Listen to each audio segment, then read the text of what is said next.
तो यार आजकल इंस्टाग्राम पर कुछ ऐसी वीडियोस बहुत तेज़ी से वायरल हो रही हैं कि आपको भी कुछ ऐसी वीडियोस बनाकर इंस्टाग्राम पर वायरल होना है तो यार वीडियो में बने रहिए लास्ट तक और वीडियो को लाइक चैनल को सब्सक्राइब कर लेना।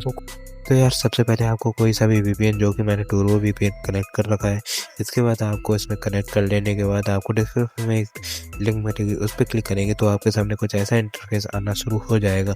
ये एक टेम्पलेट है जो कि कैपकट ऐप की है। इसके बाद आपको यूज टेम्पलेट को क्लिक करना है, ये साथ डायरेक्टली आपकी कैपकट में ओपन हो जाएगी।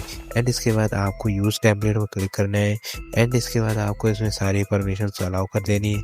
एंड इसके बाद आपको अपनी वीडियो या फोटो जो भी है उसे या जिसे आप वीडियो में कन्वर्ट करना चाहते हैं उसे आपको अपलोड कर देना है।